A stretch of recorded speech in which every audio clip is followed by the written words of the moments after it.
Betrayal doesn't announce itself. It doesn't come with thunder or warning, no dramatic music to signal the moment your world will split apart.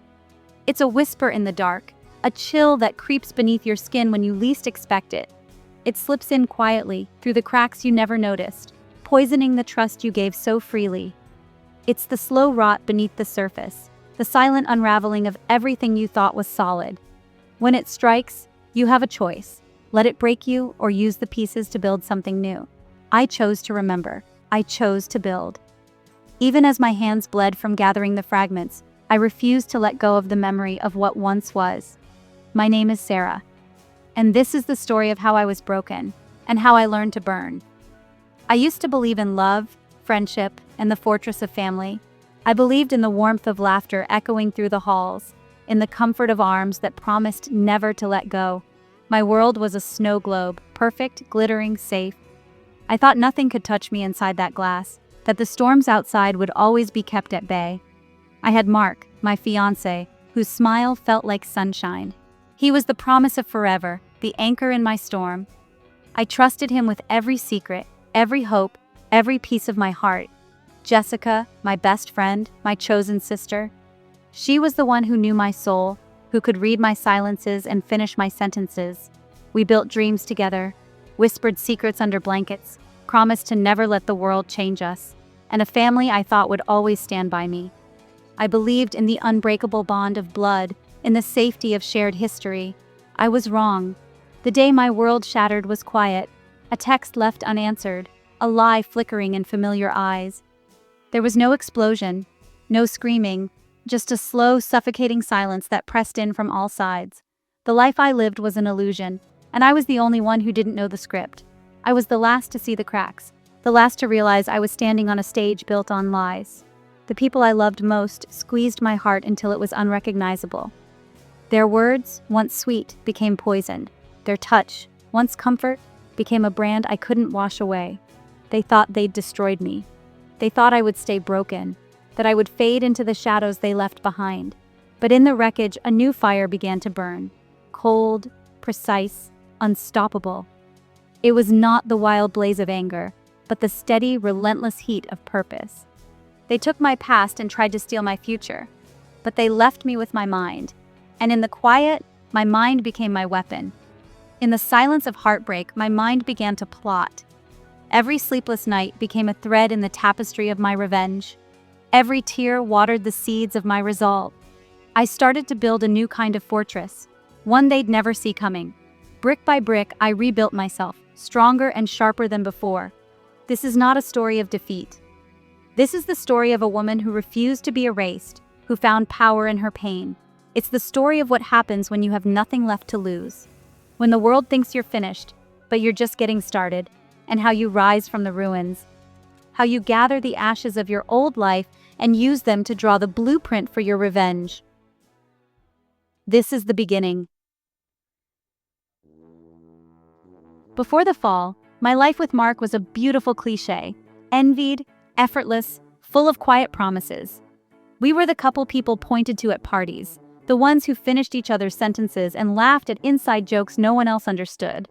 Our apartment was filled with the scent of fresh coffee and the sound of shared playlists, our mornings a gentle ritual of whispered plans and soft kisses.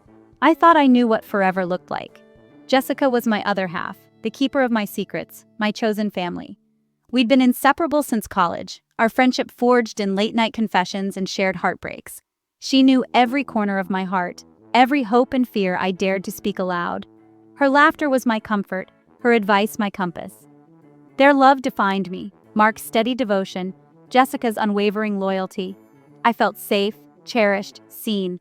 I was Sarah, Mark's fiancé, Sarah, Jessica's best friend. I trusted them completely, never questioning the easy way we fit together. The three of us were a constellation, each of us shining brighter in the presence of the others. Betrayal was unthinkable, a word that belonged to other people's stories, not mine. That's why the shattering was total. The moment the truth surfaced, it was as if the world tilted on its axis. My heart didn't just break, it exploded, sending shards through every memory, every shared smile, every whispered promise. I remember the silence that followed, heavy and suffocating, as if the air itself had turned to glass. My world didn't just crack, It vanished. Every memory became tainted, every photograph a reminder of what I'd lost. The city outside my window blurred into streaks of color, as if the universe itself was weeping with me. I wandered through the days in a fog, haunted by echoes of laughter that now sounded like lies. Every promise became a hollow echo, reverberating through the empty rooms of our apartment. The engagement ring I once wore with pride now felt like a cruel joke, a symbol of everything I thought I knew. I packed away the remnants of our life together, each object a tiny funeral for a dream that had died. The pain was physical, a constant ache that made it hard to breathe. My chest felt tight as if invisible hands were squeezing the air from my lungs. I would wake in the middle of the night, heart pounding, reaching for someone who was no longer there. Grief became my shadow, following me from room to room. I lost the two people I loved most, my anchor and my confidant. Nights stretched endlessly, filled with the ache of absence and the sting of betrayal.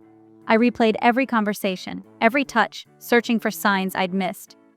The loneliness was a living thing, gnawing at the edges of my soul, and realized I never truly knew them. The people I trusted most had become strangers overnight, their faces unfamiliar, their words suddenly suspect. I questioned everything: my judgment, my worth, my ability to ever trust again. The ground disappeared and I was in free fall. There was no safety net, no one to catch me. I was suspended in the void, stripped of everything I thought I was. In that darkness, I realized the only way out was through. The anatomy of a broken heart laid bare piece by painful piece. Betrayal doesn't arrive all at once. It seeps in, slow and silent, like a chill under the door on a winter night. The first cut was Jessica, a slip of the tongue, a detail that didn't fit, a laugh that lingered too long. I remember the way her eyes darted away when I asked simple questions, the way her phone was always face down on the table.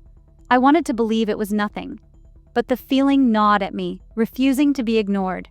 I started pulling at the threads, late-night calls that ended abruptly when I entered the room, secret glances exchanged across crowded spaces, emails with subject lines that made my heart race.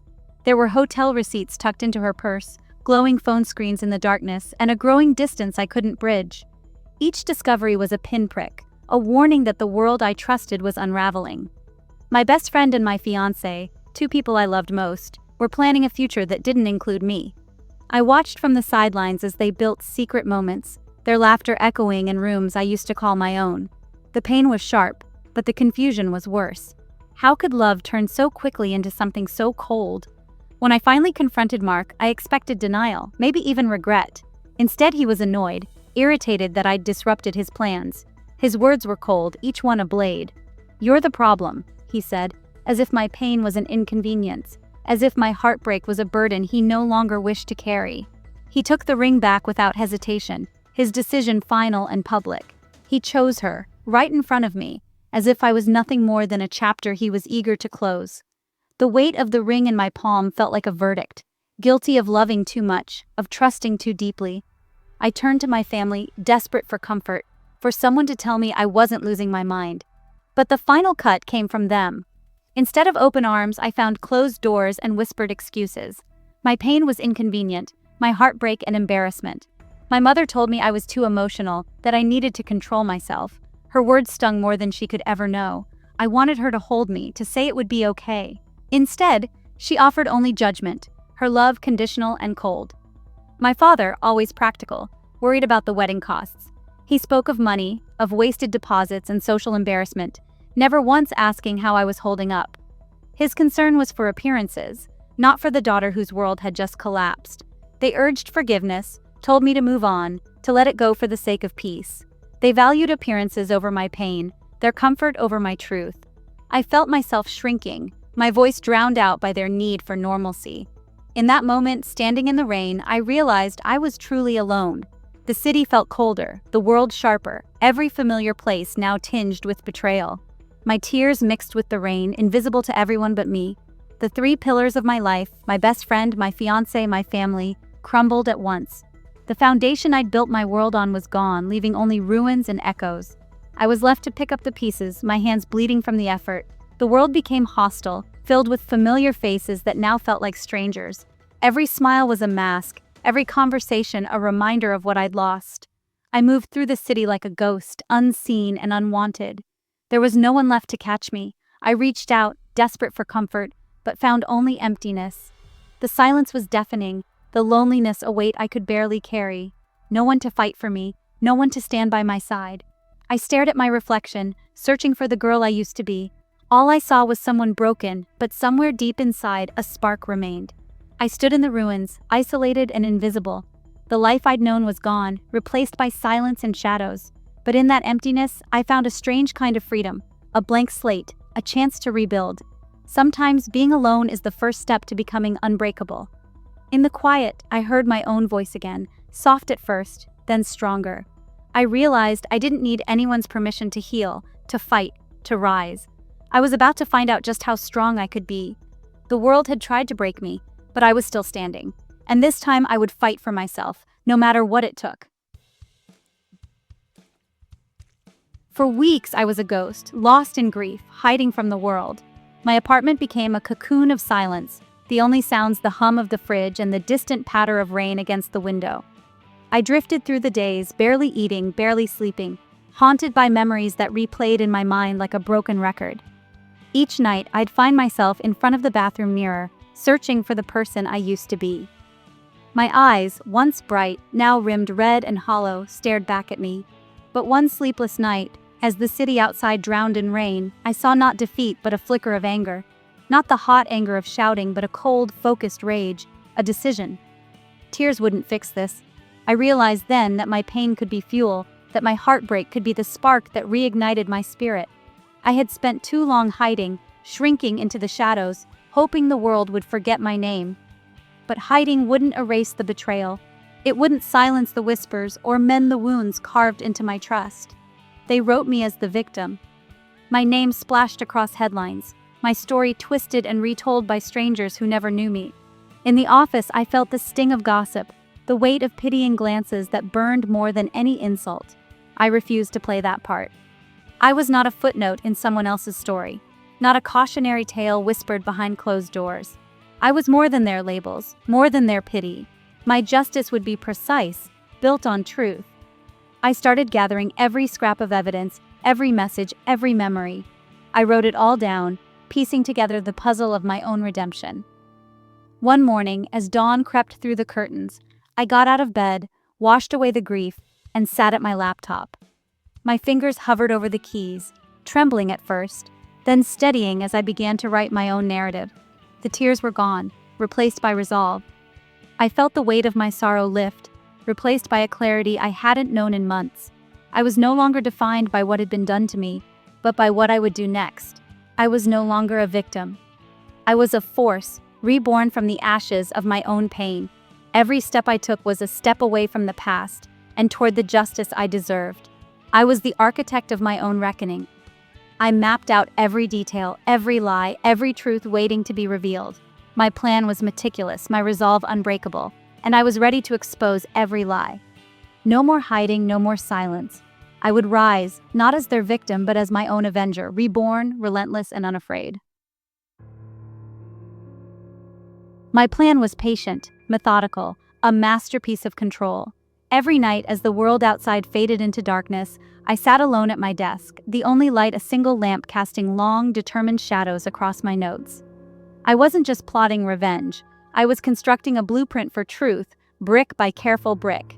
I became a detective, gathering every email, text, and receipt.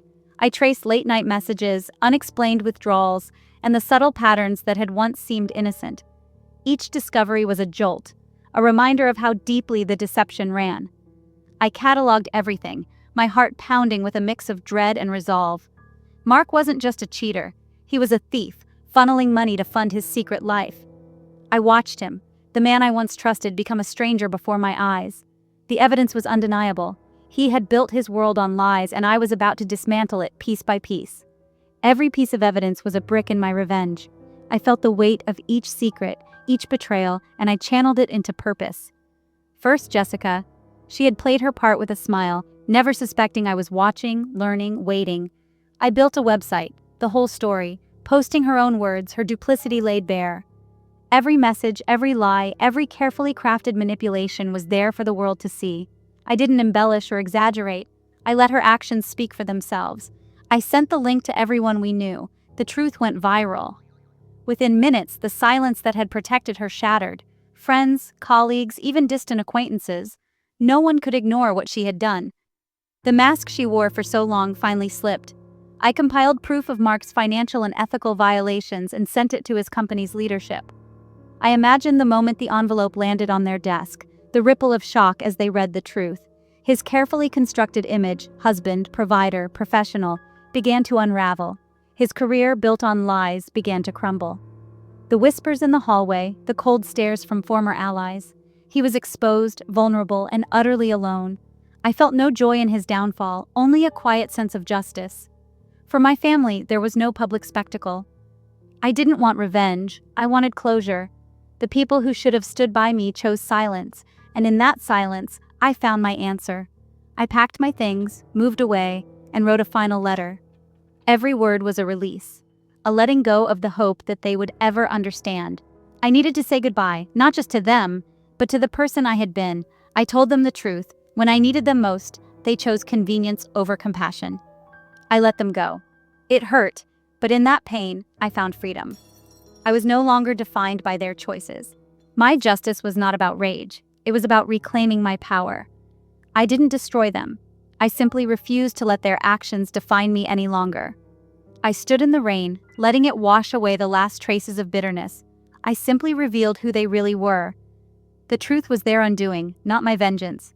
In the end, I didn't need to win. I just needed to be free. And then I walked away. Not as a victim, not as an avenger, but as the architect of my own future. The night was cold, but I felt lighter than I had in years. Finally, truly free.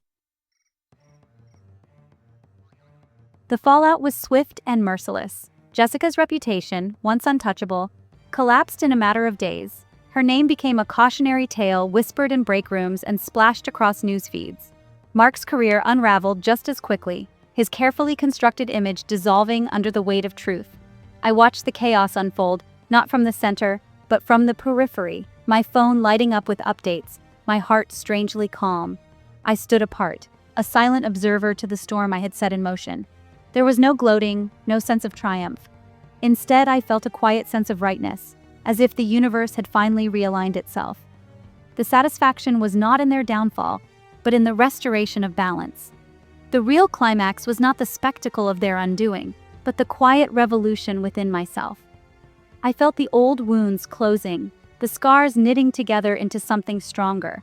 For the first time, I saw myself not as a victim, but as the architect of my own fate. My parents found me that evening, their faces etched with worry and regret. They pleaded for reconciliation, their voices trembling with desperation. The living room felt smaller than ever, the air heavy with words left unsaid and years of misunderstanding. I listened to their apologies, their explanations, their promises to change, but I didn't bend. I sat quietly, letting their words wash over me like rain on stone. I realized I no longer needed their approval to feel whole. The old Sarah would have crumbled under the weight of their disappointment. She would have apologized, begged for forgiveness, tried to make herself small. But that Sarah was gone. In her place stood someone unrecognizable, someone unbreakable. I spoke with a clarity I'd never known before. My peace is not negotiable, I told them, my voice steady and sure. I will not trade my happiness for your comfort. The words hung in the air, final and irrevocable. Their love, I realized, had always come with conditions, expectations I could no longer accept. I was not cruel. I was simply done. I had outgrown the need to prove myself to anyone, even them. In that moment, I felt something shift inside me, a chain snapping, a weight lifting. I became unbreakable, not because I was invulnerable, but because I had finally chosen myself. They left, their footsteps echoing down the hallway, each step a release from the past. With their departure, my final chain broke. I watched the door close, feeling a strange mixture of sorrow and relief. I closed the door behind them, and for the first time in my life, I felt true peace. I had chosen myself, and in that choice, I found freedom. The world outside was unchanged, but inside, everything was new. Months have passed since the storm that tore through my life. The dust has settled, but the echoes linger in the quiet corners of my days. Mark lost his job, his office now a hollow shell, haunted by the choices he made. Jessica moved away, her absence a silent apology that never quite reached my ears. The city feels different now, as if it too is learning to breathe again after holding its breath for so long. My family's messages go unanswered. Their words pile up like autumn leaves, bright, insistent, but ultimately swept aside by the wind of my resolve. I read their apologies, their pleas for understanding, but I can't bring myself to respond. Not yet. Healing demands distance, and I am still learning how to protect the fragile peace I've carved out for myself. Their world was upended, but mine was reborn. I walk these streets with a new sense of purpose, each step echoing with the memory of what I've survived. The chaos that once threatened to drown me has become the backdrop to my transformation. I am no longer defined by the roles they assigned me, or the expectations that once weighed me down. I am not the same woman I was before. The mirror shows me someone forged in fire, someone who has learned to stand alone, unafraid of her own shadow. The fear that once lived in my bones has been replaced by something fiercer, a quiet, unyielding strength. The soft edges are gone, replaced by strength. I have learned that resilience is not born from comfort, but from adversity. Every sleepless night, every tear shed in silence has sharpened me. I am steel wrapped in velvet, and I will not break. My scars are not weakness, they are proof I survived. Each mark tells a story, of battles fought, of nights endured, of hope refusing to die. I wear them openly, no longer ashamed. They are my armor, my reminder that I am still here. I've built a new life on my own terms. Each box I unpack is a declaration of independence. Each photo on the wall a promise to myself. This space is mine, every corner, every quiet moment, every burst of laughter that fills the air. My apartment is my sanctuary. Here I am safe. Here I can breathe without fear, dream without limits.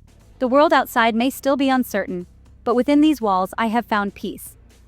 I light candles in the darkness, and the shadows retreat. I found purpose in my work, and I'm learning to trust again, slowly, carefully. Each new project, each handshake is a step toward rebuilding the bridges I once burned. Liberation isn't loud.